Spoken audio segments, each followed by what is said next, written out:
Chers téléspectateurs, chers frères et sœurs, les amis qui écoutent nous partout à travers le monde, moi je veux dire nous encore un chaleureux bonsoir dans la minute ça. Eh bien, comme nous t'ai déjà fait un petit partage sur cause qui a bouleversé le monde aujourd'hui, bagay ça invisible, force invisible ça qui tout petit, qui a tracassé tout le monde.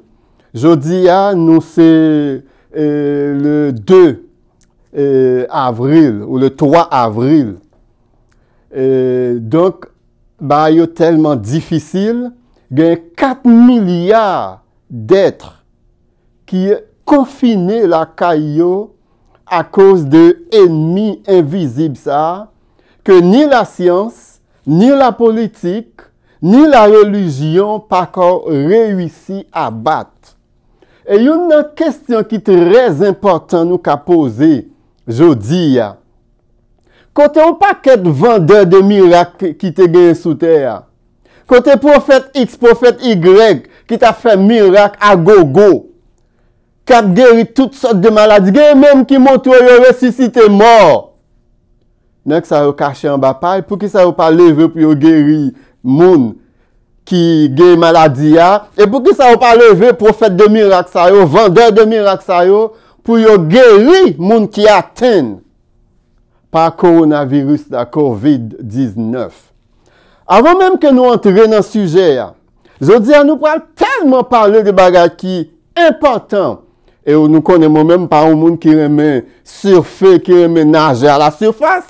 Nous parlons en profondeur de la parole de l'Éternel pour nous faire des corrélations entre sa Bible a dit avec maladie ça qui a ravagé les pays les plus puissants du monde. Et premier bagage que je dit, il y a plus de monde qui sautait sur l'événement ça pour dire ah c'est la fin du monde. Et il y a qui dit non, c'est pas la fin du monde, c'est le retour de Jésus-Christ. Il y a même qui allait plus loin pour dire mais la fin du monde c'est la même chose que le retour de Jésus-Christ. Eh bien, je dis à nous pour clarifier certaines choses, bibliquement parlant, pour que nous-mêmes qui croyons, nous-mêmes qui disons nous c'est serviteurs bon Dieu, nous-mêmes qui disons nous c'est servantes bon Dieu, pour nous parler, c'est nous emporter par tout vent de doctrine. Tant que dernièrement, il y a un bruit qui a couru, qui dit, à l'ouvert bibou, et puis dans Genèse, et puis avec nous grain cheveux, pour un grain cheveux, fêter avec, bouillir, et boire, sous le coronavirus soit guéri, et sous pas gagné, nous pas attraper. Et puis, moun qui publicise ça, il dit c'est une révélation, un petit moun 50 et gagné. Bah, stupide net. Et ou à travers le monde, ou pas qu'être aveugle, ou pas qu'être fou, ou pas qu'être tête de poule, les gars, messieurs dames, lancé yo pour y aller bouillir cheveux. Bah, c'est terrible, c'est vraiment terrible. Et même maman me relève, et puis, maman me dit, oh, ou pas fait bagay là? Je me dis, mais maman, qui bagay ça? Ou pas tant de nouvelles qui courent à travers le monde kounye a? Et pour quasiment ouvert Bible dans Genèse, et puis on trouve un grain de cheveux, ou plusieurs cheveux de pour joindre, et puis bouillir, et puis boire, et pour pas jamais gagner maladie, et sous gagner, nous avons guéri tout de suite. Je me dis, mais maman, il y a un problème là. Parce que moi, je n'ai pas de Bible papier. Bible, moi, c'est sous téléphone, puis le téléphone n'a pas de page. Je me dis, moi, je semble mon Dieu oublier moi-même. Donc, il faut blague avec ça, et puis, je me dis, maman, c'est une dame de prière liée. Je me dis, bon, c'est des bagages, je ne pas même prendre temps pour me lire. Encore moins pour me perdre du temps à mettre en application dans la vie. Et puis, tout le monde après Léo, c'est la fin du monde, mes amis. Bah, elle a touché le monde entier, même les pays les plus puissants. Et puis, pas de monde qui est épargné, pauvre, riche, tomber la donne. Et noir, blanc, jaune, rouge, tomber la donne. Intellectuel, ignorant, tomber la donne. Tout le monde net tomber en bas maladie ça. Je suis capable de dire nous, je suis très clair avec nous, bibliquement parlant. Premièrement, je dis nous, la fin du monde, pas capable de arriver pas avant au moins 1007 ans. Et m'a expliqué nous pour qui ça, la fin du monde pas capable de arriver, pas avant 1007 ans. Mais avant d'expliquer nous ça, moi, je veux dire nous aussi, il y a un pile monde maintenant de cap répéter. Et parmi lesquels, des gens qui disent c'est théologiens, des gens qui ont un PhD, des gens qui ont un gros diplôme. Nous avons cap dit, Jésus est capable de retourner n'importe qui est. Ça, c'est archi faux. C'est archi faux. Bon Dieu, pour un Dieu de désordre lié, et puis pendant qu'on a dormi, vous, il venu. Et lorsque la Bible dit, lorsque Paul t'a écrit aux chrétiens de Thessalonique, Paul dit, yo, Jésus a venu comme un voleur dans la nuit. Et ça, c'est la Bible qui dit. Mais, dans le même passage dans les Thessaloniciens, Paul pral dit, mais pour vous, frères, vous n'êtes pas dans les ténèbres pour que ce jour vous surprenne. Donc, monde qui dit, le retour de Jésus, c'est une surprise d'apier, oui. D'accord avec nous. Mais il y a une surprise pour les païens, pour les gens qui ne sont pas chrétiens. Mais pour nous qui sommes de la lumière, ce ne sera pas une surprise parce que Paul dit, vous savez vous-même à quel moment le Seigneur viendra.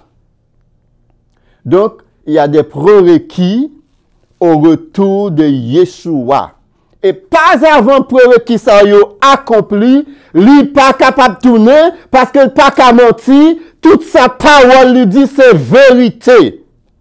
Et une prérequis ça yo, c'est l'abomination de la désolation, comme Yeshua dit, dont a parlé le prophète Daniel dans Daniel chapitre 9, verset 27. Et aussi, Yeshua va reprendre ça, Daniel dit dans Matthieu chapitre 24. Il dit, lorsque vous verrez l'abomination de la désolation dont a parlé le prophète Daniel établie dans le lieu saint, que celui qui lit fasse attention. Et l'abomination de la désolation, c'est Satan qui va entrer dans le temple de Jérusalem reconstruit, parce que le troisième temple va être reconstruit, et Satan va s'y introduire, il va entrer dans le temple et il va se proclamer lui-même Dieu. Et il va être accepté par quasiment toute la terre.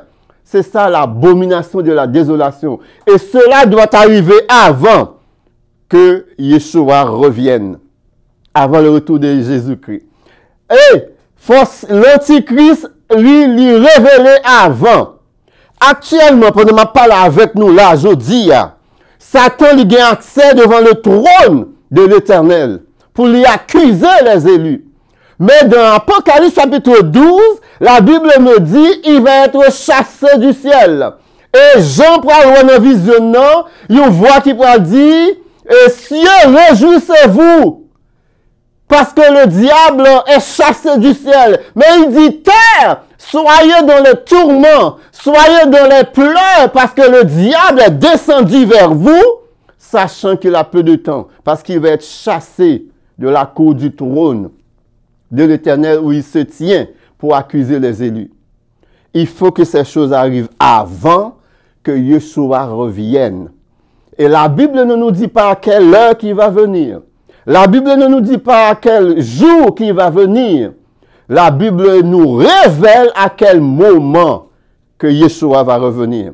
Mais le retour, le second retour de Yeshua n'est pas la fin du monde. Parce que avant que Yeshua revienne, il faut qu'il y ait une tribulation de 7 ans qui doit arriver sur la terre. Et après la tribulation de 7 ans, Satan va être enchaîné pour 1000 ans. Et tous ses acolytes. Et Yeshua va régner sur la terre pendant 1000 ans. Et pendant ce règne de 1000 ans, eh bien, la paix va régner sur la terre. La justice va régner sur la terre et l'équité va régner sur la terre parce que le roi qui va régner sur toute la terre va être Yeshua. Il va être un roi juste, il va être un roi équitable, pas de gagner injustice pendant période ça. Maintenant, à la fin de ce règne de 1000 ans, Yeshua va remettre le trône à son Père et là, nous rentrerons dans l'éternité. Pendant le règne de 1000 ans, toutes les nations qui vont être là ne vont pas être des nations croyantes. il va y avoir un mélange entre païens et croyants, mais tout le monde pourra vivre dans la paix. Et à la fin de 1000 ans, Satan va être relâché pour la dernière bataille. La bataille d'Armageddon, il va être vaincu et son cadavre va être traîné comme un chien. Et les gens qui vont passer vont dire, c'est pas celui qui tourmentait toute la terre, regardez cadavre à terre tant qu'un chien. Et à ce moment-là, les cieux vont disparaître pour faire place à des nouveaux cieux et la terre va disparaître pour faire place à une nouvelle terre et c'est ça la fin du monde. Et nous rentrerons dans l'éternité et dans l'éternité, il ne va y avoir que des croyants et des juifs qui vont régner avec Yeshua assis sur le trône à qui tout pouvoir a été donné dans les cieux et sur la terre. Donc, le retour de Yeshua n'est pas synonyme de la fin du monde. Et la fin du monde, même si vous voyez qu'il y a des tremblements de terre, même si nous voyons la guerre partout, même si nous voyons moralement le monde inventer l'immoralité, même si nous voyons les valeurs disparaissent et font place vraiment à de l'anti-valeur, eh bien, ce n'est pas la fin du monde, pas qu'à briver, pas avant au moins 1007 années. Aussi, l'autre bruit qui souvent couru, à chaque fois que le gros événement sera privé, nous avons toujours dit, ah, c'est prophétie qui a accompli. Mais dans la Bible, il y a des dizaines de prophéties, même voire des centaines de prophéties. Lorsqu'on dit c'est prophétie qui a accompli, c'est tellement vague, c'est tellement n'importe quoi, qu'on a si de mais c'est qui prophétie qui a accompli? On va dire, mais c'est la prophétie de la fin des temps. Oui, mais il y a beaucoup de prophéties de la fin des temps. Donc, sauter sous conclusion à chaque événement mondial qui arrive pour dire c'est prophétie qui a accompli, c'est tellement facile. Donc, il faut faire très attention. Ça n'a pour aujourd'hui, ce n'est même pas le prélude de la fin du monde, ce n'est même pas le prélude de la grande tribulation, parce que les événements de la grande tribulation, lorsque vraiment bagage après arriver, les hommes vont demander la mort. Ça va être si terrible pour les hommes, ils vont demander la mort et la mort va les fuir comme une peste. Vous savez, depuis la naissance, depuis qu'on sortit dans votre maman, la mort poursuit vous. Depuis sortir dans votre maman, la mort poursuit vous jusqu'à la tombe. Tandis que pendant la période de la grande tribulation, la mort va nous fuir. On va devenir des ennemis pour la mort va nous fuir. Tellement les douleurs vont être terribles, tellement les événements, les catastrophes en cascade qui pourraient abattre sur l'humanité pourraient être tellement terribles que les hommes vont demander aux montagnes de tomber sur eux. Mais les montagnes vont dire non. Les hommes vont crier à la mort s'il vous plaît, venez, venez. La mort va les fuir parce que le jour viendra, la mort elle-même, qui est un ennemi juré dans le plan de l'Éternel, va être jetée dans la géhenne de feu et ardent pour le jugement final. La Bible dit par l'entremise de notre frère et apôtre Paul, la mort c'est le dernier ennemi qui sera vaincu et jeté dans la géhenne. Donc la Bible, les croyants, les apôtres considèrent la mort comme vraiment un ennemi qui doit être abattu. Bagay coronavirus ça, chers amis, chers frères et sœurs, son bagay qui gagne vraiment incidence sur la vie de tous les hommes de toutes les races, de toutes les ethnies, devrais-je dire, parce qu'il n'y a qu'une seule race dans l'humanité, à part les êtres parmi les 7 milliards d'êtres qu'il y a sur la terre, qui ont une forme humaine, mais qui n'ont rien d'humain. Moi, je parle des descendants d'Adam, nous ne sommes qu'une seule race. Et dans cette race, il y a plusieurs ethnies. Il n'y a pas plusieurs races. Lorsque on dit raciste, ça c'est vraiment la preuve d'une grande ignorance, parce que être raciste, railler une autre ethnie, c'est se railler soi-même parce qu'il n'y a qu'une seule race. Quand quelqu'un dit moins raciste, ça veut dire railler tout parce qu'on fait partie de race ou raïa. Donc, pas de plusieurs races, une seule race. Donc, le coronavirus, ça le mène. Eh bien, d'un côté, les hommes peut-être pas, ouais. Tous les dieux du présent siècle sont abattus et à genoux avec le coronavirus. Le dieu du sexe à genoux actuellement.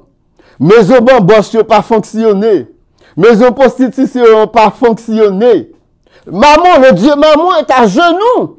Je dis pas jamais dans époque de l'histoire de l'humanité où l'argent avait si peu de valeur.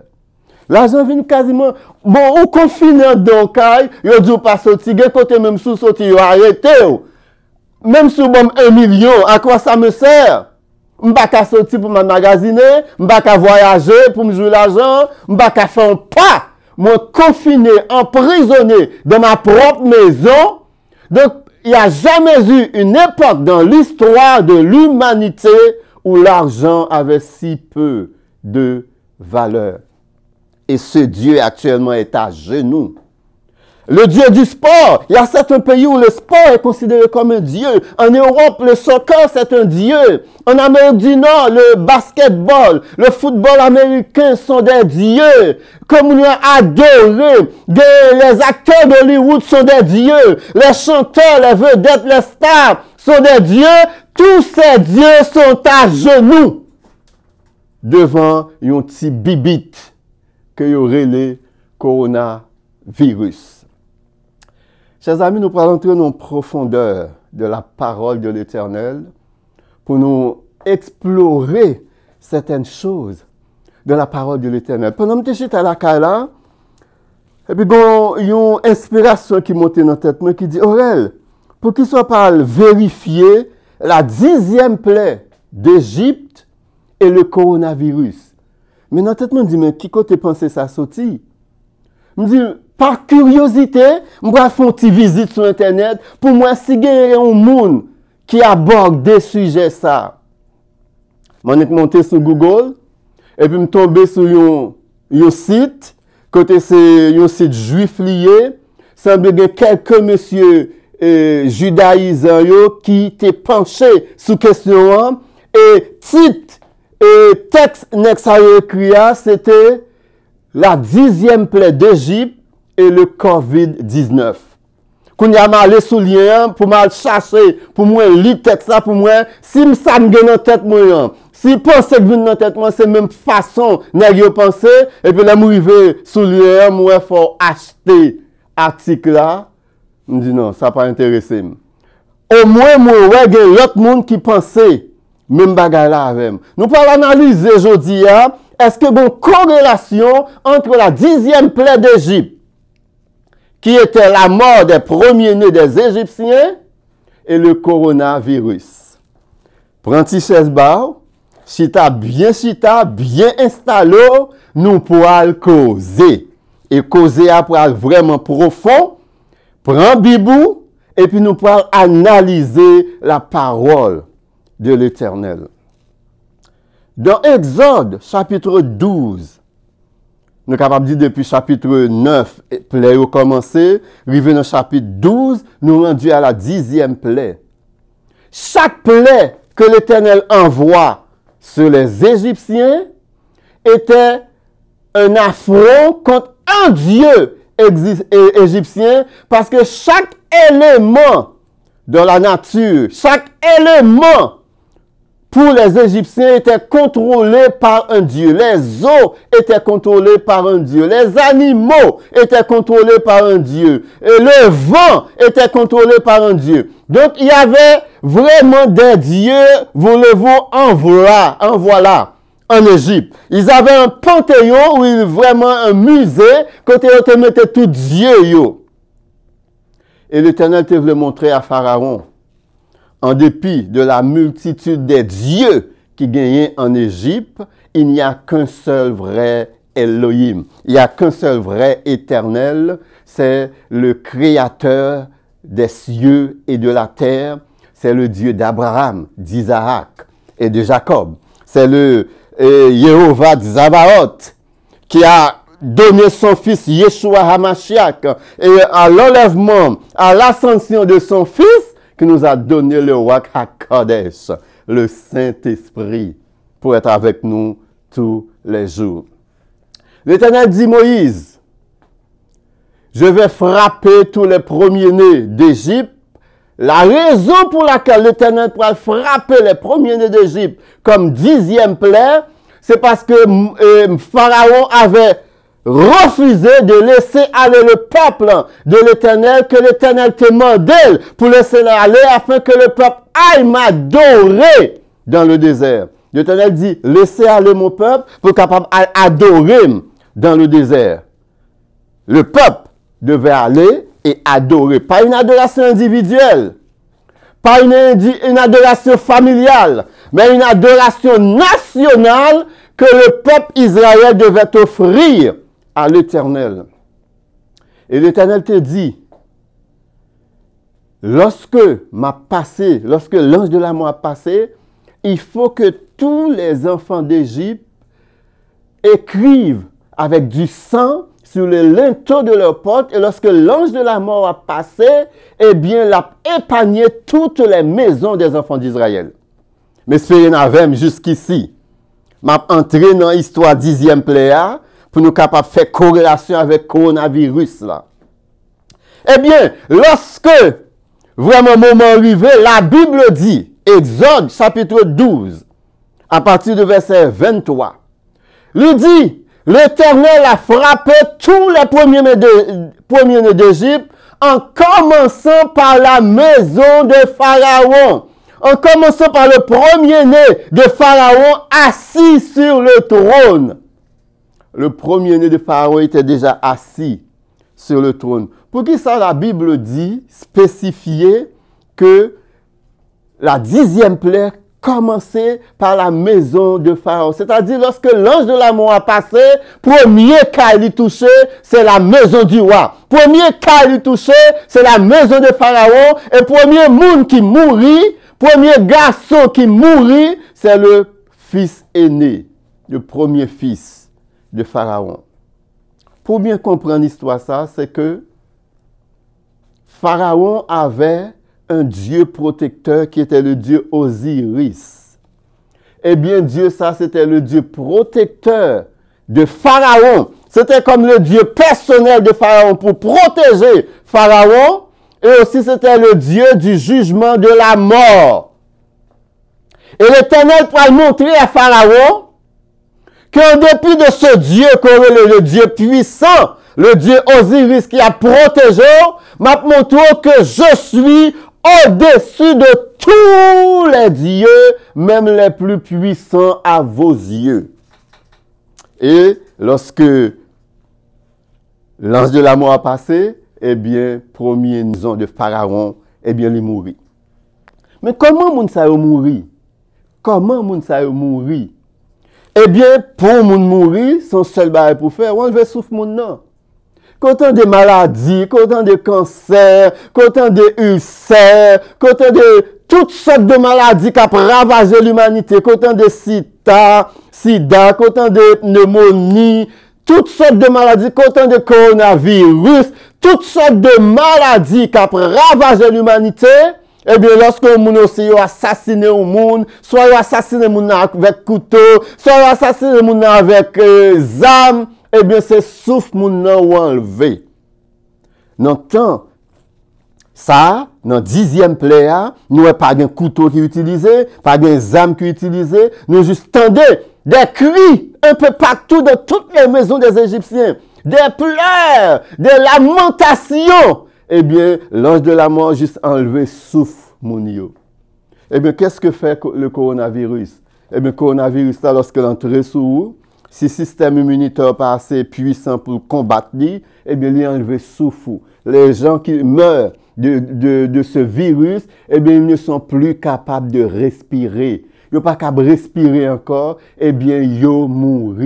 Donc, c'est corrélation ça qui gagne entre coronavirus là et la 10e plaie. La 10e plaie a enlevé le souffle des premiers-nés d'Égypte. Ils sont tous morts. Et le coronavirus est venu. Il a vraiment enlevé la respiration, le souffle des gens. Et il y a des milliers, des dizaines de milliers de gens qui sont morts. Plus de 50 000 personnes sont mortes avec le coronavirus parce que le souffle est enlevé. Conséquent 10e plaie dans le pays d'Égypte. L'Éternel te dit, Pharaon, laisse aller mon peuple afin qu'ils aillent dans le désert pour m'adorer. Eh bien, lorsque l'Éternel voyait 10e plaie, lorsque les premiers d'Égypte sont morts, eh bien, la libération du peuple a sonné. La 10e plaie a amené la libération du peuple d'Israël. Tandis que le coronavirus a amené l'emprisonnement des croyants. Je dis à tout le monde emprisonné. Tout le monde emprisonné la caillou. Tandis que les églises qui se réunissaient en foule, ils n'ont pas qu'à réunir encore pour adorer. L'Éternel te dit, laissez aller mon peuple pour m'adorer. Le coronavirus a dit, eh bien, emprisonnez mon peuple afin qu'il ne soit plus capable d'adorer l'Éternel en groupe, en foule, comme l'Éternel l'avait ordonné à Pharaon. Et vous savez, lorsque l'Éternel ordonne quelque chose, qu'on voulait, qu'on pas voulait, qu'on sauté, qu'on pompé, qu'on content, qu'on pas content, l'Éternel exécute toujours tout ce qu'il a dit. Et pas une force dans l'univers, pas une puissance dans l'univers, pas une autorité dans l'univers, pas un pouvoir dans l'univers, pas une domination dans l'univers, pas un trône dans l'univers, pas un règne dans l'univers qui est capable de camper devant Yehovah Zavaroth lorsque lui ordonne quelque chose. Je dis à nous un petit bagage tout petit comme ça, que aurait un virus qui agenouille devant l'Éternel des armées. Et même capable de dire tout le monde qui boit cheveux, tout le monde qui bouillit cheveux, et pour aller devant l'Éternel, pour aller faire une cure de désintoxication, parce que par contre, qui ça ou inséré dedans lorsqu'on obéit à voir ça? Et me garantis à 1 million %, voir ça pas sortir de l'Éternel du tout, du tout, du tout. Donc, ou même qui soumet tout à vieux bagage ça, courir tout de suite à genoux, demander pardon à l'Éternel des armées. C'est clair et net.